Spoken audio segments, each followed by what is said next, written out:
अस्सलाम वालेकुम। आज जो चैप्टर हम शुरू करने जा रहे हैं ये सर्किट एंड इलेक्ट्रिक करंट्स है।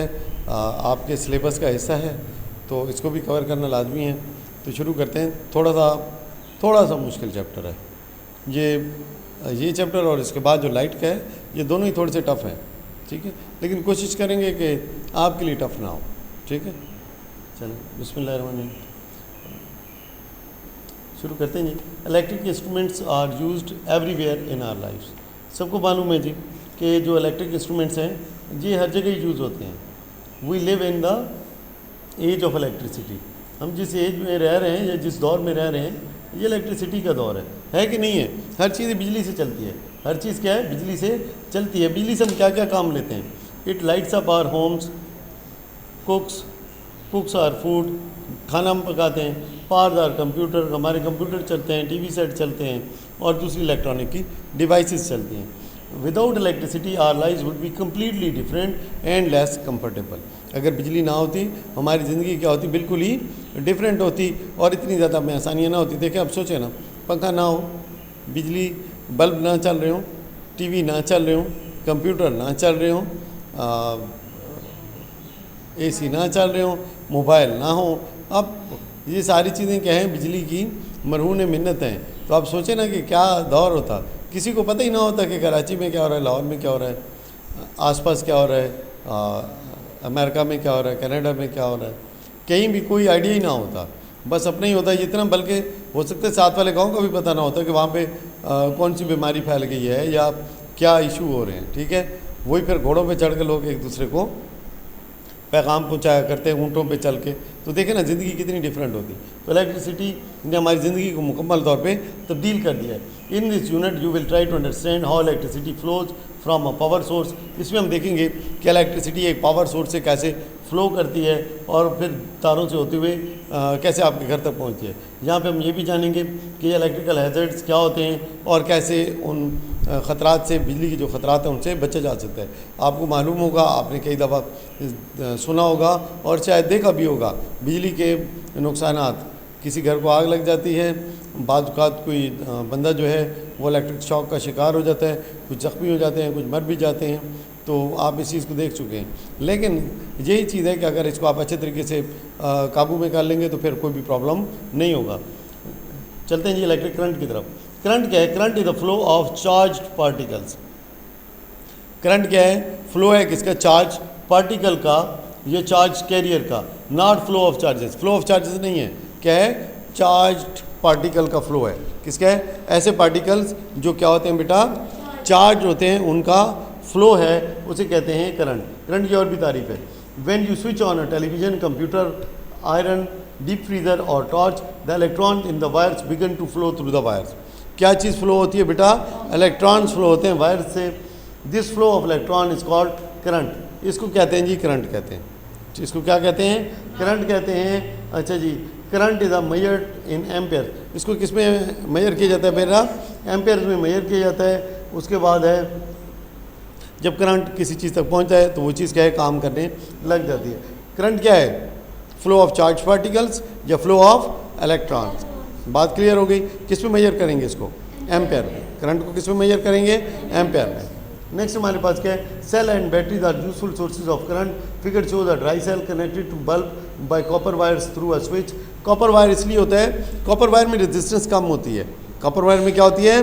रेजिस्टेंस कम होती है, करंट बड़ी आसानी से फ्लो कर सकता है। सेकेंडली काफ़ी रिलायबल होती है, जल्दी मेल्ट नहीं होती, क्योंकि करंट जिस चीज़ में से गुजरता है तो क्या उसमें हीट जनरेट करता है? नहीं करता। हीट जनरेट होती है ना, तो अगर वो चीज़ हाई मेल्टिंग पॉइंट ना हो तो क्या होगा? मेल्ट हो जाएगी और फिर क्या हो जाएगी? टूट फूट का शिकार हो जाएगी और क्या है, हमारा करंट क्या हो जाएगा? ज़ाया होगा रास्ते में। अच्छा जी, उसके बाद है N electric circuit. Electric circuit क्या है? ये वो रास्ता है जिसके ऊपर करंट फ्लो करता है। ये वो सर्किट, इलेक्ट्रिक सर्किट क्या है? ये वो पाथ है जिसके ऊपर करंट क्या करता है बेटा? फ्लो करता है। N electric circuit is the path along which electric current flows. It consist of the following components. ये पिछले साल पेपर में आया था, 8th के पेपर में ये सवाल मौजूद था जो आपका हुआ था फ़िज़ाइया का। उसके अंदर ये क्वेश्चन आया था कि जनाब अली जो इलेक्ट्रिक सर्किट है उसके कंपोनेंट बताएं। हिलियरिस में भी था और इसमें यहाँ पे भी था। क्या जी, पहले एक पावर सोर्स होता है जिसे आप बैटरी कहते हैं, जिसे आप क्या कहते हैं, बैटरी कहते हैं। दूसरा क्या होगा, वायर्स हैं जो कि उसको कनेक्ट करती हैं। तीसरा क्या है, इलेक्ट्रिकल कंपोनेंट हैं जैसे बल्ब हो गए, स्विचेस वगैरह हो गए, ठीक है। हाँ जी, उसके बाद क्या है, इलेक्ट्रिकल कंपोनेंट्स हैं जैसे बल्ब है, स्विचेस हैं जो कि इसके अंदर मौजूद होते हैं।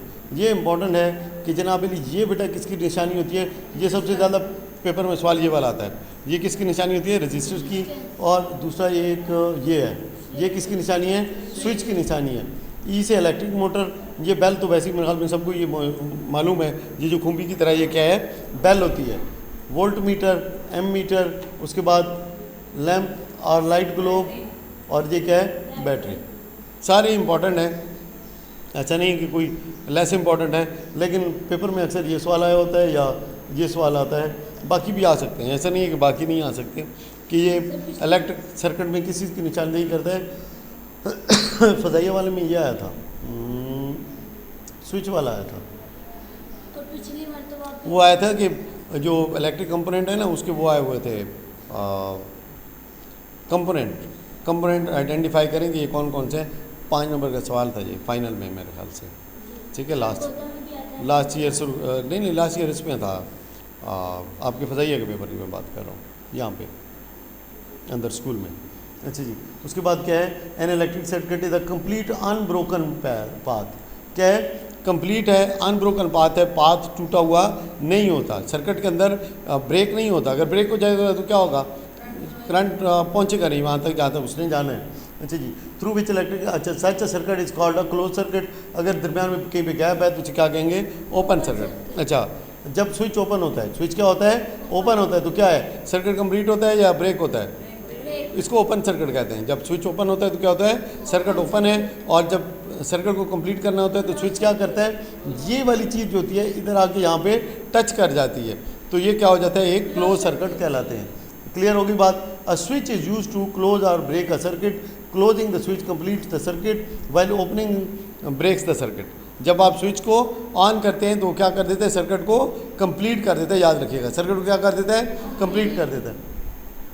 उसके बाद यहाँ पे देखें, अब ये जनाब अली क्या है, ओपन सर्किट है, ये यहाँ से कनेक्टेड नहीं है, ठीक है। और ये क्या है, एक कंप्लीट सर्किट है, सही है, या क्लोज सर्किट है।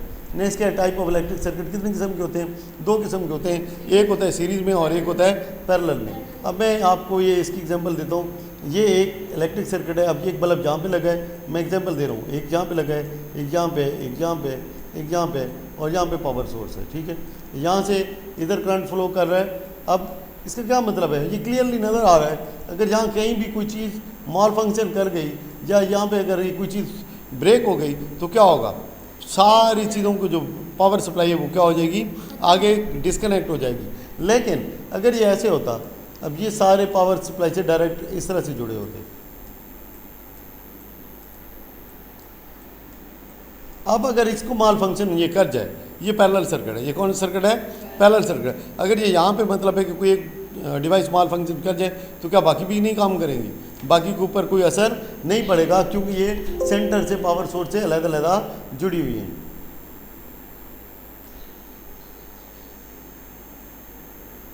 बात समझ लगी पैरेलल की और सीरीज सर्किट की, ठीक है। अच्छा जी, और सीरीज़ में एक और चीज़ भी है, चले वो पढ़ते हैं तो उसमें ही क्लियर हो जाएगी बात, दोबारा दोहरानी नहीं पड़ेगी। टाइप ऑफ सर्किट क्या है जी, component of an electric circuit or electric circuit can be connected in many different ways. The two simplest of these are called series and parallel. ठीक है, series and parallel. A series circuit is the one in which all the devices, electric components are connected one after another. एक के बाद एक करके आपस में जुड़े हुए हैं with no branches. अच्छा जी, it consists of a single pathway through which current can flow. अब देखिए यहाँ से आपको एक करंट दिया गया है और जनाब लीजिए बैटरी है, ठीक है, स्विच है, और ये जो है पहला बल्ब आ गया और पहले दूसरा बल्ब आ गया। सीरीज सर्किट काम पे आपको नज़र आता है शादी ब्याह के मौके पर, जो बड़ी बड़ी तारें होती हैं और उनके ऊपर ना सैकड़ों बत्तियां लगी होती हैं, ठीक है, छोटे छोटे बल्ब लगे होते हैं जो शादी ब्याह के मौके पे, फंक्शन वगैरह के मौके पे घरों की सजावट के लिए यूज़ होते हैं। तो उसमें सीरीज सर्किट यूज़ होता है। क्या यूज़ होता है, सीरीज सर्किट यूज़ होता है, क्योंकि अब बड़ा मुश्किल है उसको कि आप इतने बल्ब लगाएं और इतनी तारें लगाएं, तो सिंपल सीरीज़ में लगा के एक ही बटन के जरिए सबको ऑपरेट कर दिया जाता है, ठीक है। या जैसे बसें वगैरह होती हैं, वहाँ पे देखें ट्यूबलाइट्स वगैरह क्या होती हैं, एक ही बटन होता है जिसके ज़रिए सारी लाइट्स ऑन कर दी जाती हैं और उसी बटन से फिर सारी ऑफ कर दी जाती हैं। ये सिंपल किस्म का सर्किट होता है, पढ़ लेते हैं। The current flowing through each electric component is in a series circuit is same. If one of the components in the circuit is broken then no current will move through the circuit because there is only one path, there is no alternative route. Alternative का मतलब होता है कोई मुतबादिल रास्ता यहाँ पे मौजूद नहीं है। उसके बाद क्या है, स्ट्रिंग्स ऑफ डेकोरेटेड लाइट्स, ये यहाँ पे यूज़ होता है। Little bulbs are in series, batteries in the remote control, they are in the series. जो रिमोट कंट्रोल के अंदर बैटरीज होती हैं वो भी किस में होती हैं, सीरीज़ के अंदर होती हैं। ये दो हैं यूजेस हैं, अच्छा ये याद रख लीजिएगा स्पेशली, ठीक है। उसके बाद है पैरेलल सर्किट, क्या है पैरेलल सर्किट। अब यहाँ पे देखें, ये इसका अपना अलग रास्ता है और इसका अपना अलग रास्ता है, और ये कई तरीके से जोड़ा जा सकता है। सिर्फ ये नहीं है कि सिर्फ ये आपको एग्जांपल दे दी कि ये तो यही पैरेलल सर्किट है, कई तरीके से सर्किट जोड़े जा सकते हैं। घरों में वायरिंग देखें ना, सारी पैरेलल में होती है, किसमें होती है, पैरेलल में होती है। अब कितनी कॉम्प्लिकेटेड किस्म की वायरिंग होती है, जो बिल्डिंग्स बड़ी बिल्डिंग्स हैं स्पेशली उसके अंदर। तो क्या जी, a parallel circuit is a close circuit in which the current splits into 2 or more branches before combining to complete the circuit as shown in figure. तो यहाँ पे क्या है कि एक से ज़्यादा ब्रांचेज होती हैं इसकी, कम से कम 2 ब्रांचेज या 2 से ज़्यादा ब्रांचेज में स्प्लिट होगा। The current flowing through each branch in a parallel circuit may be same और डिफरेंट, और करंट हो सकता है कहीं पे कम जा रहा हो और कहीं पे ज़्यादा जा रहा हो। Each load connected in a separate path receives the equal circuit voltage, लेकिन जो वोल्टेज होते हैं इक्वल होते हैं, जो वोल्टेज, क्योंकि सोर्स अगर सेम है, अगर सोर्स क्या है सेम है, तो जब पावर सप्लाई करेगा तो वोल्टेज क्या होंगे, सबके बराबर होंगे। If there is a break in one of the branches in the circuit current can still flow through the other branches. अगर एक तार टूट भी जाती है, जैसे हम अगर घर की देखते हैं, अगर फ़र्ज़ करें पंखे को जो सप्लाई जा रही है, अगर वहाँ पे कोई मसला आ भी गया तो बल्ब वगैरह में तो कोई इशू नहीं है, या दूसरे कमरे के अंदर जो चीज़ें चल रही हैं वो तो अपना काम करती रहेंगी। उसके बाद है एग्जाम्पल क्या है, चैंडलर, ठीक है ना, ये जो ऊपर लगा होता है घरों के अंदर, जिसको फानूस कहते हैं, क्या कहते हैं, फानूस कहते हैं। इसके अंदर क्या है, पैरेलल में है। घरों के अंदर जो इलेक्ट्रिकल अप्लाइंसेस होते हैं वो सारे किस में होते हैं बेटा, पैरेलल में होते हैं। इसके पैरेलल का ये मतलब है कि अगर ये वाला स्विच ऑफ भी हो जाए तो बाकी क्या होंगे, सारे जलते रहेंगे, ऑफ नहीं होंगे, ठीक है। अच्छा जी, उसके बाद while connecting cells in the series you must connect the, अच्छा ये इंपॉर्टेंट है, अगर सीरीज में होंगे तो पॉजिटिव एंड किससे कनेक्ट होगा, नेगेटिव से। किससे होगा, नेगेटिव से, और नेगेटिव किससे होगा, पॉजिटिव से। जबकि पैरेलल में क्या होता है, पॉजिटिव पॉजिटिव से और नेगेटिव नेगेटिव से कनेक्ट होगा। उसके बाद है current and energy, current and energy. Electrical current is the flow of electrons through a close circuit measured with an ammeter in ampere. किससे हम मेजर करते हैं, कौन सी डिवाइस है, जैसे एमीटर है, और जो यूनिट है इसका वो क्या है बेटा, वो एम्पियर है, वो क्या है, एम्पियर है। वोल्टेज हम यूज मेजर करते हैं किसके साथ, वोल्ट मीटर के साथ, किसके साथ, वोल्ट मीटर के साथ, और ठीक है, कहा इसको क्या जाता है, वोल्टेज। वोल्टेज क्या होता है कि एनर्जी का फ्लो कितना है, एनर्जी का फ्लो कितना है, ठीक है।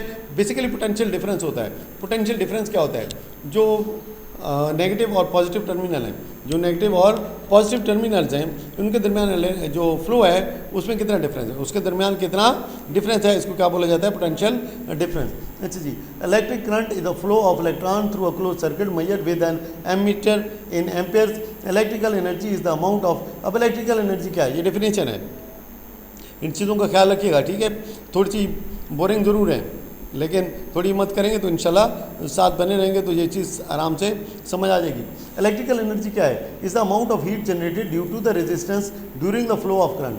तो इलेक्ट्रिकल एनर्जी क्या है, वो जो रेजिस्टेंस करंट को दरपेश होती है फ्लो के अंदर, तो उसमें की वजह से जो एनर्जी जनरेट होती है, उसकी वजह से जो एनर्जी जनरेट होती है उसे क्या बोलते हैं, इलेक्ट्रिकल एनर्जी। देखें जी क्या है, electrical energy is the amount of heat generated due to resistance during the flow of current for a certain period of time measured in watts और जॉल्स। और किस में मेजर की जाती है, इसको वाट्स के अंदर या जॉल्स के अंदर मेजर की जाती है। दोबारा बताने लगो, इलेक्ट्रिकल एनर्जी क्या है, ये रेजिस्टेंस है किसको, करंट के फ्लो को, करंट के फ्लो में रेजिस्टेंस की वजह से जो हीट जनरेट की जाती है उसे क्या कहते हैं, इलेक्ट्रिकल एनर्जी कहते हैं। मेजर किस में करते हैं, जॉल्स में या वाट्स में। अब वाट बहुत छोटी इकाई है, वाट बहुत छोटी इकाई है, जौल भी छोटी इकाई है और वाट भी छोटी इकाई है। वाट बड़ी है लेकिन यह इतनी बड़ी नहीं है। तो मैयर किसे हम इसमें किस में करते हैं? किलो वाट में करते हैं। किस में मैयर करते हैं? किलो वाट में। आपका जो कहते हैं ना कि यार इस दफ़ा मेरे 187 या 243 यूनिट जो है ना वो मेरे यूज़ हुए हैं, जो बिल के अंदर आए हैं, वो किलो वाट होते हैं। एक यूनिट क्या होता है? 1 किलो वाट। एक यूनिट क्या होता है? 1 किलो वाट। इस पर मज़ीद भी मैं आगे जाके बात करूँगा ताकि आपको थोड़ा अपने घर के बिजली के बिल के बारे में भी आइडिया हो जाए कि कौन सी चीज़ कितनी जलाएंगे तो कितना बिल आएगा। अच्छा जी, यहाँ ये वाली बात क्लियर होगी, ये वाला एरिया बेटा, यहाँ तक बात क्लियर है। ये जो रेजिस्टेंस वाला, एनर्जी वाला, वाट और जौल वाला, ये बात क्लियर हो गई है। आगे चलें। उसके बाद क्या है? Energy can be transform from one form to another. तो एनर्जी कई शक्लों में तब्दील हो सकती है। जैसे हमने बल्ब को कौन सी एनर्जी दी है? Electrical energy. हमें कौन सी मिल रही है? लाइट एनर्जी, या आप इसको हीट एनर्जी भी कह सकते हैं। लाइट और हीट दोनों ही दे रहा है। उसके बाद एक हीटर है, क्या है? एक हीटर है। उसको आप वही देंगे तो क्या देगा आपको? हीट एनर्जी देगा। ठीक है, उसको आप लाइट एनर्जी भी कह सकते हैं किसी हद तक, क्योंकि लाइट भी वहाँ से इमिट हो रही है। अब पंखा है, ये पंखे को हम इलेक्ट्रिकल एनर्जी दे रहे हैं लेकिन पंखा चल रहा है, घूम रहा है। अब जो चीज़ इस तरह से मूव करती है उसे क्या कहते हैं? Mechanical energy. उसे क्या कहते हैं बेटा?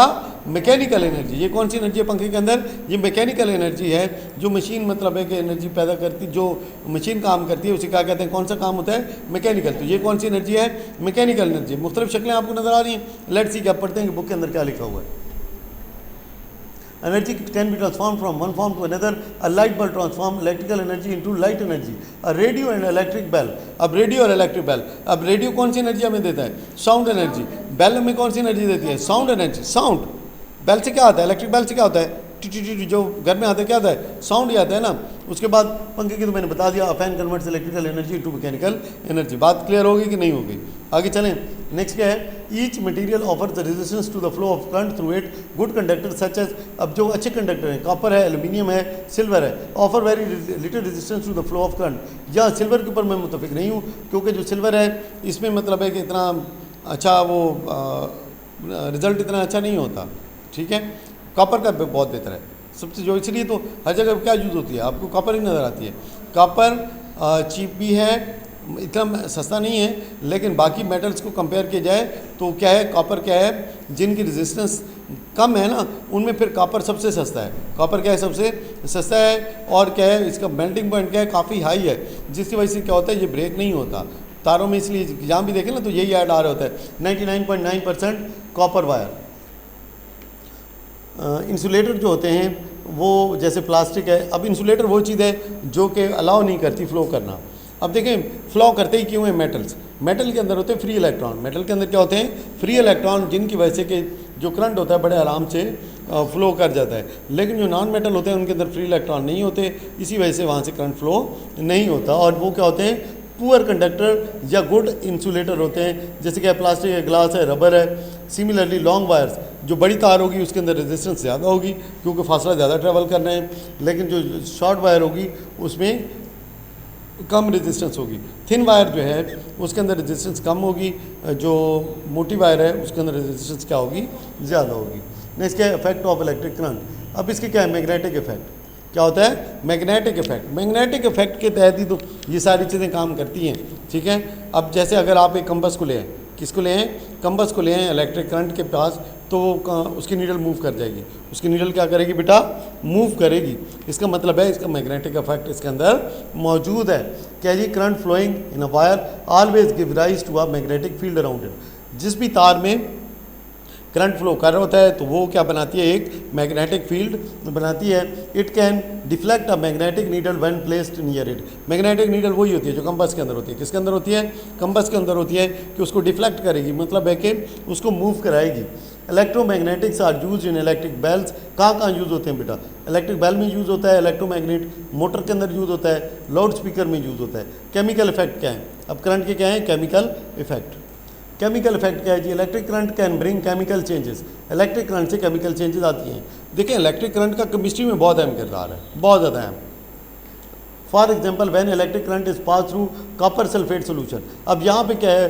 कॉपर सल्फेट सोल्यूशन इसके अंदर गिवन है। यहाँ पे ये वाली जो चीज़ होती है इसको कहते हैं बेटा इलेक्ट्रोड। इसे क्या कहते हैं? इलेक्ट्रोड। इनके ऊपर खुद बजाते खुद कोई चार्ज नहीं होता है, इनर्ट होते हैं। क्या होते हैं? इनर्ट होते हैं। किसी भी केमिकल एक्शन में हिस्सा नहीं लेते। अब होगा क्या जनाब अली, ये लंबा पूरा एक टॉपिक है, लेकिन ये है कि इसके ऊपर हम ज़्यादा बात नहीं करेंगे, जितनी कुछ बुक में मौजूद है उसको डिस्कस करके आगे बढ़ जाएंगे। Copper sulphate solution by using carbon electrode. कौन से इलेक्ट्रोड यूज़ किए हमने यहाँ पे? कार्बन के। ये दोनों इलेक्ट्रोड किसके बने हैं? कार्बन के बने हैं। अगर इलेक्ट्रोड ऐसे हों जो खुद केमिकल एक्शन में रिएक्ट करें तो फिर क्या होगा? वो खुद ही मतलब है कि उसके अंदर घुलना डिजॉल्व होना शुरू हो जाएंगे, खुद उसका हिस्सा बन जाएंगे, क्योंकि इनर्ट है, केमिकल रिएक्शन में हिस्सा नहीं लेते, तो आराम से एक्टिव जगह पे खड़े रहेंगे और सोल्यूशन के अंदर जो भी एक्शन करना है वो हम कर सकेंगे। तो कॉपर सल्फेट है और किस किस्म की जनाब अली इलेक्ट्रोड किस नस्ल के हैं बेटा? कार्बन के हैं। किसके हैं? कार्बन के हैं। अब ये कॉपर सल्फेट है जो केमिकल है जो अंदर सोल्यूशन मौजूद है, किस चीज़ का बेटा? Copper sulphate. तो कॉपर सल्फेट में से जब हम करंट गुजारेंगे तो क्या होगा? जो कॉपर होगा वो एक इलेक्ट्रोड पे इकट्ठा हो जाएगा और जो ऑक्सीजन है वो दूसरे इलेक्ट्रोड से खारिज होगी। कॉपर सल्फेट में से जब आपने गुजारा है करंट, अब ऑक्सीजन कहाँ से आ गई? ऑक्सीजन, क्योंकि जो कॉपर सल्फेट है इसके अंदर भी पानी मौजूद है। क्या मौजूद है? पानी मौजूद है। अब पानी के अंदर कौन सी चीज़ मौजूद है? ऑक्सीजन मौजूद है। तो पानी के अंदर जो ऑक्सीजन है वो एक इलेक्ट्रोड से या एक साइड से निकल जाएगी, जबकि दूसरी साइड पे क्या होगा? कॉपर जो होगा दूसरी साइड के ऊपर अकोमुलेट होना शुरू हो जाएगा। ये तरीका है कॉपर सल्फेट में से कॉपर को एक्सट्रैक्ट करने का, और इस सूरत में जो कॉपर लिया जाता है वो 99.9% क्या होता है? प्योर होता है। बात समझ लगी? इनमें बहुत सारी चीज़ें जो कि हम ज़्यादातर तरीके इसी तरह से इस्तेमाल होते हैं केमिस्ट्री में, कि कैसे हम मेटल को अपनी ओर से क्या करते हैं? अलहदा करते हैं मुख्तलिफ किस्म के सोल्यूशन के अंदर डाल के।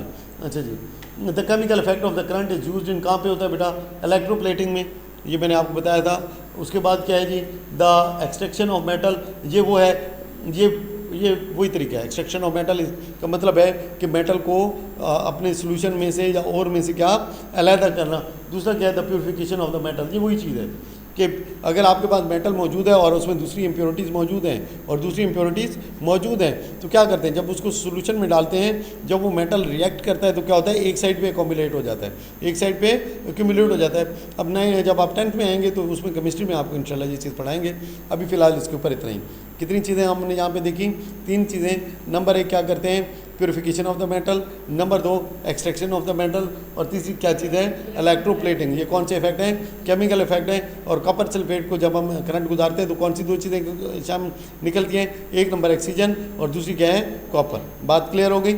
आगे चलें। हीटिंग का इफेक्ट। हीटिंग का इफेक्ट तो आपने देखा ही है, ठीक है? सर्दी होती है, हीटर ऑन किया, आराम सुकून से चिल करके बैठ गए, है कि नहीं है ऐसा? ठीक है। उसके बाद क्या है? दूसरी किस्म के हीटर होते हैं जिनसे आप क्या करते हैं? रोटी भी बनाते हैं। हमारे पाकिस्तान में तो बिजली है बहुत महंगी, ठीक है, तो ये रोटी बनाने वाला काम तो आप इधर नहीं है। तीसरी बात है इस्त्री करना। क्या करना? इस्त्री करना। इस्त्री करते हैं किससे करते हैं? इलेक्ट्रिक एनर्जी को किस में कन्वर्ट करते हैं? हीट में तो कन्वर्ट करते हैं ना, गर्मी की वजह से ही तो वो इस्त्री होते हैं कपड़े। तो क्या जी? When an electric current is pass through a wire, the wire becomes very hot and produces heat. This effect is utilized in different electric appliances like electric bulb हो गया, आयरन हो गया, रूम हीटर हो गया, blah blah blah. This increase in current through a component will increase its temperature. क्या जी? कि जब अगर हम किसी चीज़ में से करंट गुजार रहे हैं, अगर हम जो करंट है उसके वोल्टेज बढ़ा देते हैं, क्या बढ़ा देते हैं? वोल्टेज बढ़ा देते हैं, फिर क्या होगा बेटा? उसका टेम्परेचर भी क्या होगा? बढ़ जाएगा। टेम्परेचर भी क्या होगा? अगर करंट की मिकदार ज़्यादा होगी तो जो हमारे पास हीट जनरेट हो रही है वो भी क्या होगी? ज़्यादा होगी। जैसे अभी हमने लगाया हुआ है जो 12 वोल्ट का है बल्ब, जो कितने का है? 12 वोल्ट है। अब यही मैं 25 वोल्ट का लगा दूं और कमरा यहाँ बंद रहे तो क्या हीट का इफेक्ट फील होता है कि नहीं होता? गर्मियों में तो सही पता चलता है, जब 2 या 3 बल्ब ऑन होते हैं तो क्या होता है? एक आध बल्ब बंद करना पड़ता है कि नहीं भाई बैठा ही नहीं जा रहा, गर्मी इतनी ज़्यादा हो गई है। उसके सर्दियों में तो इतना ज़्यादा फील नहीं होता। नेक्स्ट क्या? Voltage and resistance. Voltage and resistance, the potential difference. ये मैंने आपको बता दिया था। ये जो 2 टर्मिनल होते हैं बैटरी के, नेगेटिव और पॉजिटिव, इनके दरमियान जो डिफरेंस होता है, इनके दरमियान जो क्या होता है? डिफरेंस होता है, उसे कहते हैं पोटेंशियल डिफरेंस। उसी की वजह से जो इलेक्ट्रॉन है एक साइड से दूसरी साइड को क्या करते हैं? फ्लो करते हैं। अगर पोटेंशियल डिफरेंस नहीं होगा तो करंट फ्लो नहीं होगा। तो क्या जी? The potential difference between the 2 points in a circuit और बैटरी इज कॉल्ड वोल्टेज। जो 2 पॉइंट्स के दरमियान पोटेंशियल का डिफरेंस होता है उसको क्या बोला जाता है? वोल्टेज। वोल्टेज की तारीफ आ गई, क्लियर हो गई। करंट की क्या तारीफ हमने पढ़ी थी? फ्लो ऑफ इलेक्ट्रॉन्स है। क्या है? फ्लो ऑफ इलेक्ट्रॉन है। दूसरा हमने क्या पढ़ी थी करंट की तारीफ? फ्लो ऑफ इलेक्ट्रिक चार्जेस है। और वोल्टेज की क्या तारीफ है? जो पोटेंशियल डिफरेंस है between the 2 points in a battery और सेल इज कॉल्ड वोल्टेज। किस चीज़ से मेजर करेंगे? वोल्ट मीटर से। क्या है? और करंट हम किससे मेजर कर रहे थे? एम मीटर से, और उसका यूनिट क्या था? एम्पेयर था। ठीक है, अच्छा जी। In simple word, voltage is the measure of energy provided by a cell. Voltage क्या है? कि जितनी एक सेल या बैटरी आपको एनर्जी प्रोवाइड कर रही है उसका मेजर है, उसका मेजर है कि यार आपको जो एनर्जी इस सेल से मिल रही है वो कितनी है। वो किस में आप मेजर करते हैं बेटा? वोल्टेज में मेजर करते हैं। Battery are the main supply to the component. The unit volt is named after the Italian physicist Alessandro Volta. ठीक है, एलेसैंड्रो वोल्टा। तो ये इसका नाम है, इटालियन था। क्या था? इटालियन फिजिस्ट साहब, फिजिक्स भी काम करने वाला था, फिजिक्स का माहिर था। क्या नाम था? Alessandro Volta. Who invented the first chemical battery. तो ये सवाल आ सकता है जी कि पहली केमिकल बैटरी किसने बनाई? चांसेस कम है क्योंकि this is something related to history, माजी के साथ ताल्लुक है। यूजुअली जो आपके सवाल आते हैं वो कंसेप्ट से रिलेटेड होते हैं। Voltage is represented by the letter we.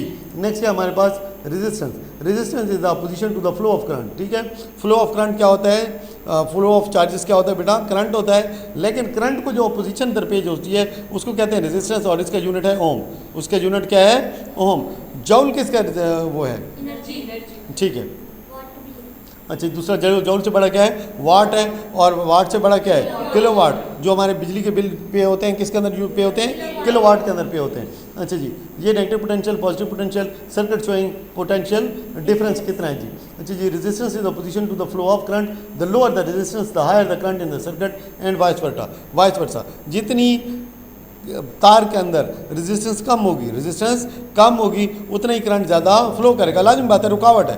Resistance क्या है? करंट के फ्लो में रुकावट है। रुकावट कम होगी तो करंट कितना जाएगा? ज़्यादा जाएगा। रुकावट अगर ज़्यादा होगी तो करंट कितना जाएगा?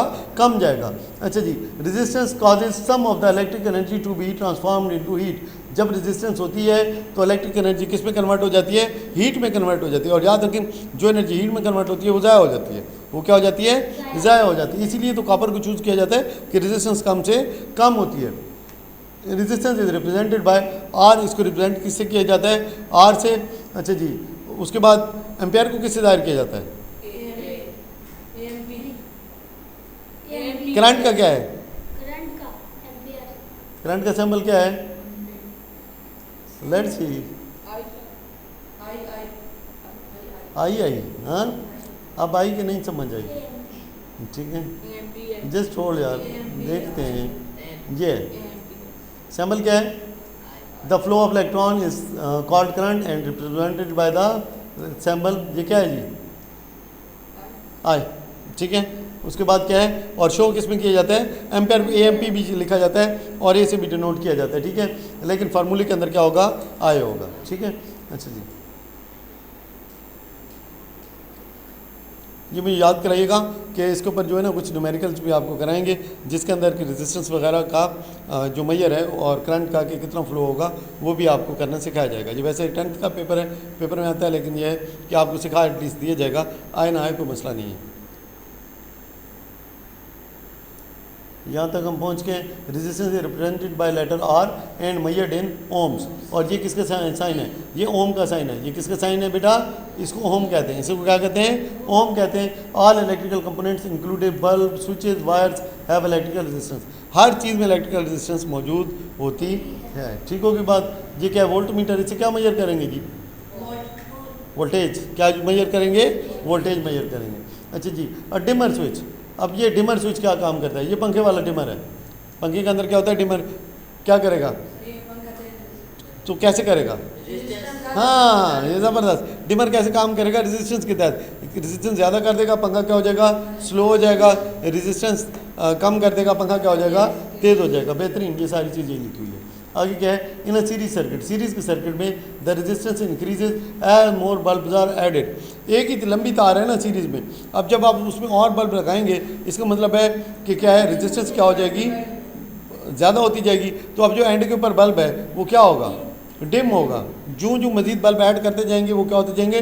डिम होते जाएंगे। पैरेलल में ऐसी कोई कहानी नहीं है। पैरेलल में ऐसी कोई कहानी नहीं है क्योंकि हर एक का अपना अलग पाथ है। Each bulb reduces the flow of current and its resistance added to the total resistance of the circuit. Next क्या है? Set up the circuit as shown on the switch अच्छा ये वही है कि जनाब अली कि अगर आप सीरीज़ में लगाएंगे तो बल्ब के ऊपर असर पड़ेगा और वो क्या हो जाएगा, डिम हो जाएगा, लेकिन पैरेलल में होगा तो नहीं होगा। ठीक है। सेकंड, ये अब पैरेलल की कहानी लगी हुई है। ठीक है, ये वही है कि जनाब अली इसके ऊपर असर नहीं पड़ेगा, लेकिन सीरीज़ में लगाएंगे तो असर पड़ेगा उसकी लाइट के ऊपर। ठीक है, क्योंकि करंट का फ्लो क्या हो जाएगा, सीरीज़ के अंदर क्या हो जाता है बेटा, कम हो जाता है। नेक्स्ट क्या है, relationship between the voltage and resistance.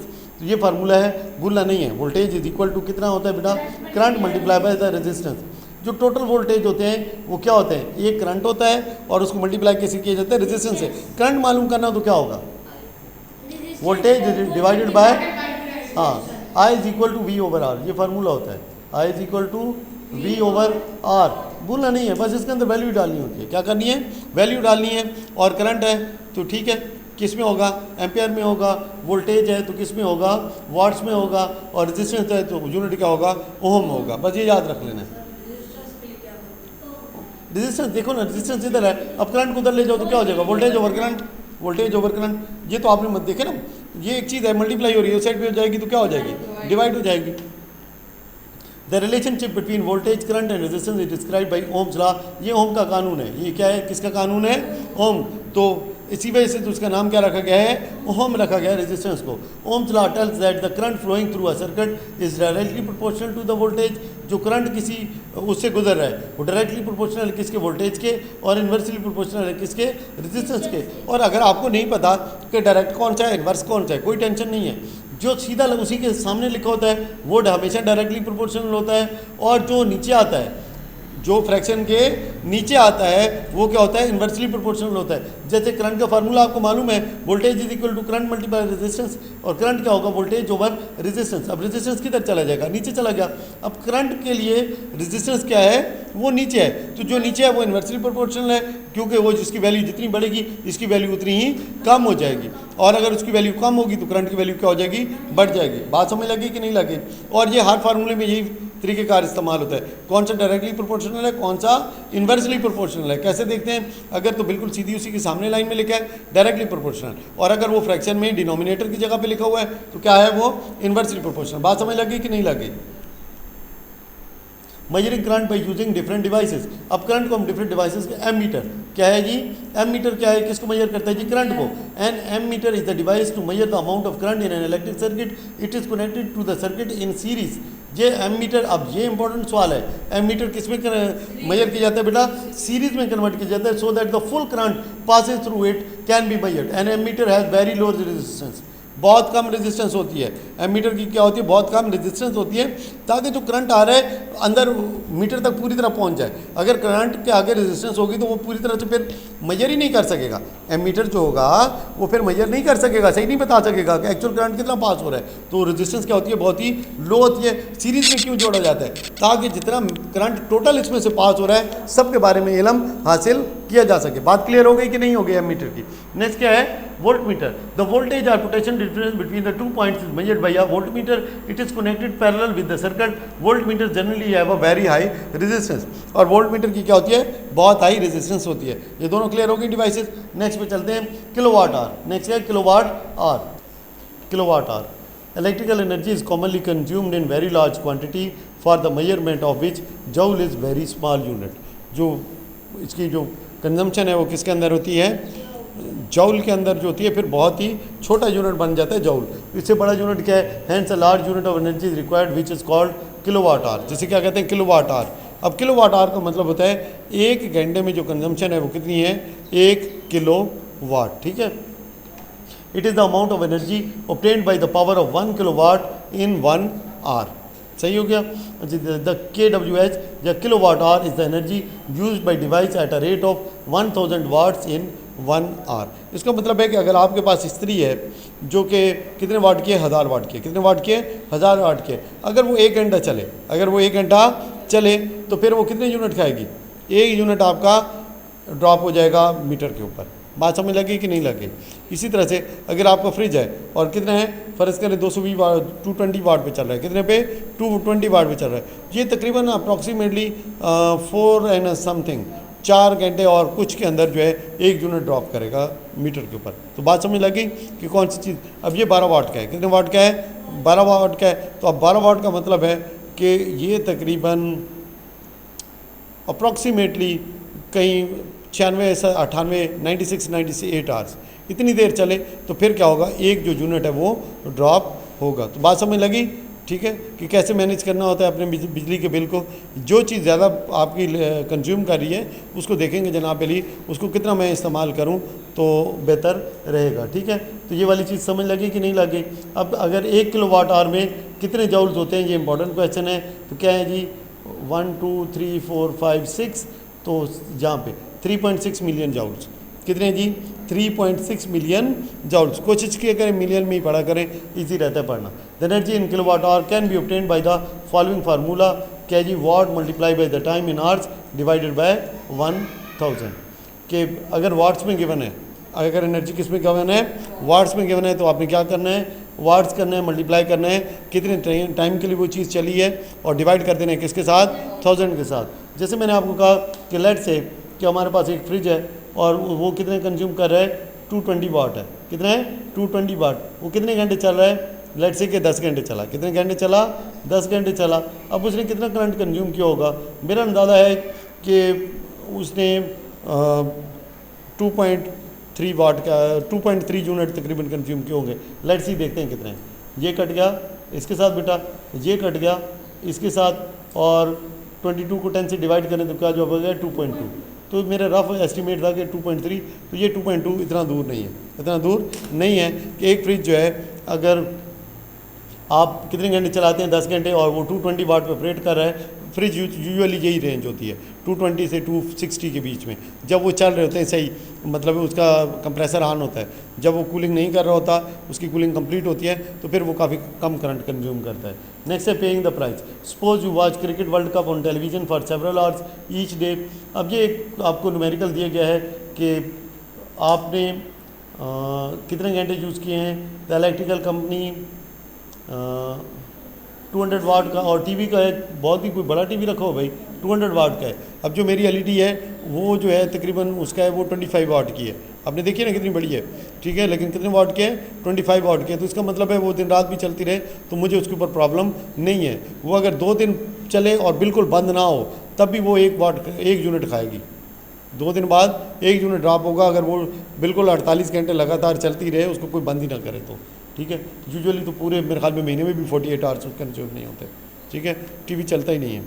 उसके बाद क्या है, अब ये अब कर लेंगे नहीं कर लेंगे। 3.23 है 1 यूनिट की कीमत है। अब कितनी देर चला है जनाब अली, वो टीवी चला है 70 घंटे। कितने चला है, 70 घंटे। देख लेते हैं जी, तो कैसे होगा जी, हमारे पास टीवी का जो वोल्टेज की वाट कितने थे, 200 वाट थे। कितने घंटे चला, 70 वाट चला, 1000 से डिवाइड कर दें, ठीक है। ये जनाब अली इससे क्या, ये क्या इससे, हमारे पास कितने बच गया, 14 बच गया। ये 14 तो आ गया मेरे पास यूनिट। अब 14 को मल्टीप्लाई कर दें उसके रेट के साथ 3.23, तो ये 14 3 इज़ 42 और 14 2 इज़ 28 3, तो कहीं पे कितने हो जाएंगे, 42.7, ठीक है, 42.7। तो काफ़ी मतलब है कि सस्ता काम है, आजकल तो नहीं है। 14 यूनिट का मतलब है अच्छा खासा बिल होगा। तो ये कन्वर्ट कर लेंगे नहीं कर लेंगे, आसान है मुश्किल है। देखिए जो इसने तरीका अख्तियार किया है, थोड़ा सा मुश्किल तरीका अख्तियार किया है। हमने क्या किया है, सीधे वाट लिखे, सीधा टाइम लिखा, डिवाइड किया किससे, 1000 के साथ। आपके पास यूनिट आ गए, यूनिट को रेट से मल्टीप्लाई किया तो आपके पास आंसर मौजूद है। आसान मुश्किल। नेक्स्ट क्या है, save use of electricity at home. तो क्या जी, सबसे पहले करें electricity supply to each house through a main cable which contains a live wire and a neutral wire. जो हमारे पास तार आती है, 2 तारें होती हैं बिजली वालों से, आपने सुना भी होगा, एक ठंडी तार है और एक क्या है, गर्म तार है। जो ठंडी तार है उसके अंदर करंट नहीं होता, ठीक है, और जो गर्म तार है उसके अंदर करंट होता है। तो क्या है जी, 2 तारें होती हैं, एक होती है लाइव वायर और दूसरी क्या होती है बेटा, neutral wire. A main wire switch as well as a main circuit breaker are fitted in the path of the live wire। तो कहते हैं all the household appliances are connected in parallel. तो कितनी, ये पहले भी बात कर चुके हैं कि घर में जो चीज़ें होती हैं वो किस में कनेक्टेड होती हैं, पैरेलल में। आपके घर में सर्किट ब्रेकर भी लगे होते हैं, सर्किट ब्रेकर भी लगे होते हैं जिसको आप फ्यूज़ कहते हैं, जिसे आप क्या कहते हैं, फ्यूज़ कहते हैं। पुराने ज़माने में जो थे वो फ्यूज़ होते थे, आजकल जो है वो MCB वगैरह आती हैं ठीक है, उससे एडवांस चीज़ें भी आ जाती हैं जो क्या होती हैं खुद ब खुद क्या होती हैं, ट्रिप हो जाती हैं। क्या हो जाती हैं? ट्रिप हो जाती हैं। लेट्स सी उनको पढ़ते हैं। Earthing of the electrical appliances. आपने क्या करना है? To avoid the risk of electric shocks the metal body of an electric appliance is earthed. क्या होता है बेटा? जो मेटल बॉडी होती है उसको अर्थ किया जाता है। अर्थिंग क्या मतलब क्या है? To connect metal case of electric appliance to the earth by means of a metal wire called earth wire. तो क्या करना है बेटा आपने कि जो उसका मेटल का केस है, किसका? मेटल का केस है, उसको आपने क्या कर देना है? अर्थ कर देना है। कैसे? एक तार मेटल केस से लेके और कहाँ पे ले जानी है आपने? ग्राउंड के अंदर। किसके अंदर जा देनी है? ग्राउंड के अंदर। तो वहाँ से जो करंट होगा वो किधर को जाएगा? ग्राउंड में चला जाएगा। किस में चला जाएगा? ग्राउंड में चला जाएगा और आपको शॉक नहीं लगेगा। अच्छा जी, अब फ्यूज़ क्या है? अब फ्यूज़ क्या है? Is a safety device having a short length of a thin wire. ये एक फ्यूज़ है, लेकिन ये नए ज़माने का फ्यूज़ है। पुराने ज़माने का जो फ्यूज़ होता था वो थोड़ा डिफरेंट होता था। क्या होता था? थोड़ा डिफरेंट होता था। इसके अंदर एक तार लगी होती है बारीक सी। अब क्या होता है कि जब हीट ज़्यादा होती है तो ये तार मेल्ट हो जाती है। तार क्या हो जाती है? मेल्ट हो जाती है। अब ये बिल्कुल मेन बोर्ड में लगी होती है। कहाँ पे? जहाँ से करंट आ रहा है, जहाँ से करंट आ रहा है। अब जो ही ये मेल्ट होगी तो क्या होगा? जो करंट की सप्लाई होगी वो पूरी बिल्डिंग को क्या हो जाएगी? डिस्कनेक्ट हो जाएगी। और अगर आपको कहीं शॉक लगा है तो क्या होगा बेटा? आपको बिजली आपकी जान छोड़ देगी। लेकिन इसके लिए स्पेसिफिक कैपेसिटी का होना ज़रूरी है। अगर बहुत मोटी तार होगी तो फिर मतलब है कि उसका फ़ायदा नहीं होगा, क्योंकि वो सेफ्टी डिवाइस के तौर पे काम नहीं करेगी। अगर ज़्यादा पतली होगी तो खामखा फ्यूज़ ट्रिप होता रहेगा, खामखा फ्यूज़ ट्रिप होता रहेगा। ज़रा सी भी हीट ज़्यादा होगी तो ये क्या होगा? ट्रिप हो जाएगा। ज़रा सा करंट ज़्यादा आएगा तो क्या हो जाएगा? ट्रिप हो जाएगा। बेसिकली जब शॉक लगता है, झटका लगता है, तो वोल्टेज क्या हो जाते हैं? पीछे ज़्यादा हो जाते हैं। करंट क्या हो जाता है? ज़्यादा हो जाता है। हीट ज़्यादा जनरेट होती है क्योंकि रेजिस्टेंस बीच में ज़्यादा आ जाती है, तो पीछे क्या हो जाता है? तार मेल्ट हो जाती है और आपकी जान बचने का चांस बन जाता है। बात इसकी समझ लगी है कि नहीं लगी है? क्या है जी? अब ये किसकी बनी होती है? टिन लेड अलाय की। किसकी बनी होती है? या तो टिन की बनी होती है या टिन लेड अलाय की, जिसका मेल्टिंग पॉइंट क्या है? काफ़ी कम है। लेट्स सी पढ़ते हैं। अ fuse is a safety device having a short length of thin wire made up of tin. Tin की बनी होती है या क्या है? टिन लेड अलाय की बनी होती है having low melting point. It melts and break the circuit if the current exceeds a safe value. The fuse works on the heating effect of current. Fuse किस प्रिंसिपल के तहत काम करता है? Heating effect of the current. A fuse wire is connected in series in the electric circuit. और ये किस में लगा होता है? सीरीज में लगा होता है। किस में लगा होता है? सीरीज में लगा होता है। ओके, एमीटर किस में लगा होता है? सीरीज में, पैरेलल में? सीरीज में। वोल्ट मीटर किस में लगा होता है? एमीटर की रेजिस्टेंस ज़्यादा होती है, कम होती है? और वोल्ट मीटर की ज़्यादा होती है, वेरी हाई होती है। ठीक है, अच्छा जी। और ये फ्यूज़ किस में लगा होता है? सीरीज में। कॉपर वायर, क्या हम कॉपर वायर को यूज़ कर सकते हैं? नहीं यूज़ कर सकते, क्योंकि वेरी हाई मेल्टिंग पॉइंट है। और जिस 100 बंदों को भी करंट लग जाए तो वो कहेगी मैं तो उधर ही पड़ी हूँ, मैंने नहीं हिलना। नहीं, ये शुरू में लगा होता है ना। देखे, तार जो आ रही है ना, मेन वायर आ रही है जो आपके बोर्ड में आ रही है, तो उससे पहले लगा होगा। फ्यूज़ किधर लगा होगा? वहाँ पे लगा होगा, आपके बोर्ड में आने से पहले लगा होगा। अगर बाद में लगा हो और तो क्या है, बंदे को करंट दूसरे कमरे में लगा है, इस कमरे से उस तार का कोई ताल्लुक ही नहीं है। अब तो कोई फ़ायदा ही नहीं है, अब तो कोई फ़ायदा ही नहीं है। इससे बेहतर चीज़ है क्या जी? नेक्स्ट हमारे पास क्या है? 3 पिन प्लग। क्या है? 3 पिन प्लग। इसमें एक न्यूट्रल लाइन होती है, एक बेटा मेन लाइन होती है जिसको लाइव वायर कहते हैं, और तीसरी क्या है? अर्थिंग होती है। ये जो अर्थ वाली पिन है हमेशा बड़ी होती है। अर्थ वाली पिन क्या होती है? हमेशा बड़ी होती है। देखिए होगा आपने, ये मोटी होती है, ऊपर होती है, इसलिए ये दूसरी किसी के अंदर नहीं जा सकती। जो अर्थ वाली होती है किसी दूसरे के अंदर नहीं जा सकती। अच्छा जी, क्या है? They are designed so that electricity can be supplied to the electric appliances safely and reduce the chances of receiving an electric shock. Electric shock को बचाने के लिए 3 पिन प्लग यूज़ किया जाता है। क्या यूज़ किया जाता है? 3 पिन प्लग यूज़ किया जाता है। The earth pin on a plug is longer than the live and neutral pin, so that the earth pin cannot be inserted into the live or neutral hole of the socket, even by mistake. Fuse is present with it. इसके साथ क्या होता है? इसके अंदर क्या लगा होता है? फ्यूज़ होता है which breaks the circuit if too much current flows. इसके अंदर क्या होता है? फ्यूज़ होता है। अगर ज़्यादा करंट जाएगा तो क्या होगा? वो ट्रिप हो जाएगा और जहाँ पे आगे झटका नहीं लगेगा। नेक्स्ट क्या है? एमसीबी। क्या है? MCB, miniature circuit breaker. इसके अंदर अब काफ़ी सारे लगे होते हैं। होता क्या है? करंट ज़्यादा फ्लो होगा तो क्या होगा? ये ट्रिप हो जाएगा। क्या हो जाएगा? ट्रिप हो जाएगा। ये ऊपर ऑन होता है, ऊपर क्या होता है? ये ऑन होता है। ट्रिप होगा तो ये खुद ब खुद क्या हो जाएगा? नीचे हो जाएगा। और आपको पता चल जाएगा कि कहीं पे क्या हो रही है, कोई शॉर्ट सर्किटिंग या करंट क्या हो रहा है, हीटअप हो रहा है। अगर आप इसको दोबारा ऊपर करते हैं और दोबारा ट्रिप करके नीचे आ जाता है, इसका मतलब है अब किसी आपको मिस्त्री वगैरह को दिखाने की ज़रूरत है जो कि आगे चेक करे और देखिए कि वजह क्या बन रही है, क्यों ये ट्रिपिंग हो रही है। अच्छा जी, तो MCB मिनिएचर सर्किट ब्रेकर क्या है जी?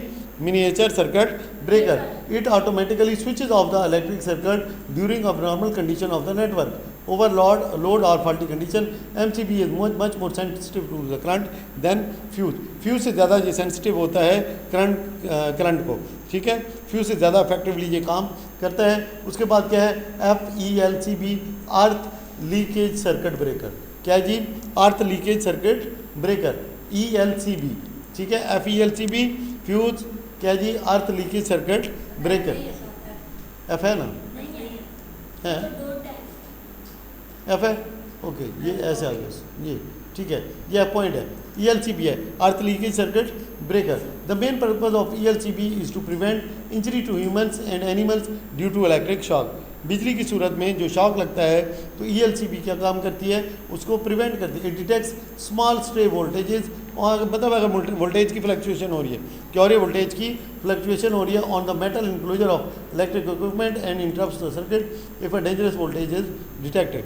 अब ये मतलब है कि बड़ा सेंसिटिव होता है। अगर वोल्टेज की डिटेक्शन होती है कि कोई अबनॉर्मलिटी हो रही है तो ये क्या करती है, करंट के पाथ को ब्लॉक कर देती है और जनाब अली शॉक से एनिमल जो ह्यूमन जो है वो बच जाता है। नेक्स्ट हमारे पास क्या है, precautionary measures to ensure the safe use of electricity at home. क्या करें जी? सबसे पहले आप जो है, आपके जो हाथ हैं वेट ना हो, क्योंकि पानी क्या है, गुड कंडक्टर है। आपको मतलब है कि शॉक लग सकता है अगर पानी से आपके हाथ, देखिए आपके हाथों से पानी टिपक रहा है, आपने स्विच को हाथ लगाया, पानी किधर चला गया, स्विच के अंदर चला गया।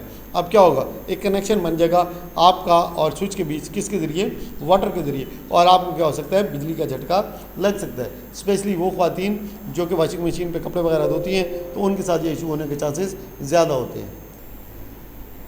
ओके, पावर सॉकेट में कोई चीज़ ना लगाएं। ऐसा ना हो कि आपके हाथ में चाबी है तो अभी चाबी उसी के अंदर ही डाल दें, स्विच के अंदर, तो फिर झटका तो लगेगा, ठीक है, सॉकेट के अंदर। नेक्स्ट क्या है, अच्छा जी, अगर तारें नंगी हैं, क्या है, तारें नंगी हैं, उनके ऊपर कवरिंग नहीं है, उन तारों को यूज़ ना करें। ये नहीं कि जनाब तार डाली, ऊपर से दो आपने तीलियाँ उसके अंदर डाल दी और उसको स्विच की जगह पे, पिनों की जगह पे इस्तेमाल कर लिया, तो ऐसा ना करें, ऐसा ना करें।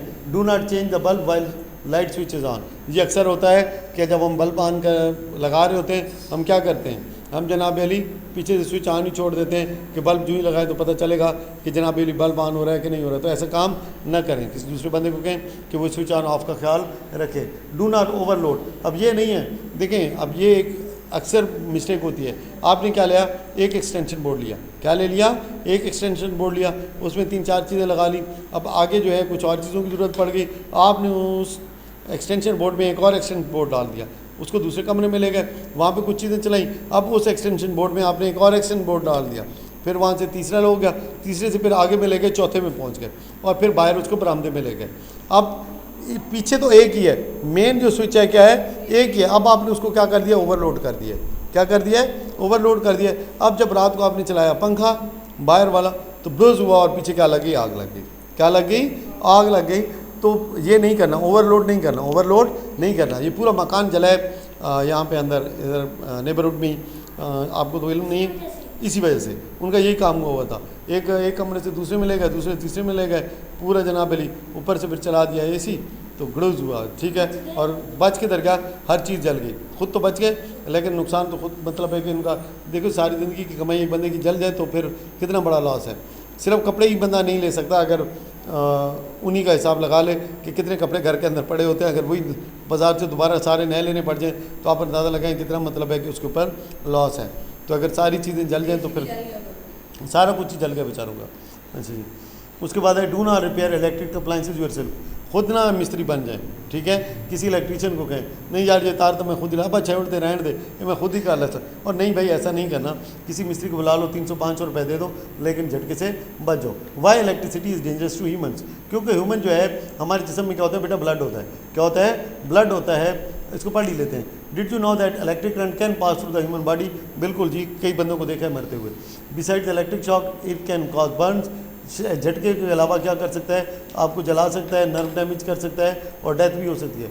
Most of the parts of human body are composed of water. इंसान का जिस्म आपको पता है, पहले भी पढ़ा है, ज़्यादातर किस पे मुश्तमिल है, पानी पे मुश्तमिल है। तो इसकी वजह से ह्यूमन क्या है, गुड कंडक्टर है इलेक्ट्रिसिटी का। The nerve in the human body are electrical conductor and they carry messages in the form of electric signals. जो नर्व्स होती हैं वो इलेक्ट्रिकल सिग्नल्स की सूरत में ही मैसेज को लेके जाती हैं। They act like a circuit in the body. तो नर्व्स क्या करती हैं, they act like a circuit in the body. This is why when a high current passes through a body we got electric shock. तो ये था सारा जी, हमने कोई चीज़ छोड़ी नहीं है, बल्कि क्या कहते हैं उसे कि कम नहीं कुछ ज़्यादा ही होगा। ठीक है, दैट वाज इट जेंटलमैन, जो इलेक्ट्रिक सर्किट के ऊपर हमारा चैप्टर था। अच्छे तरीके से हमने इसको कवर कर लिया।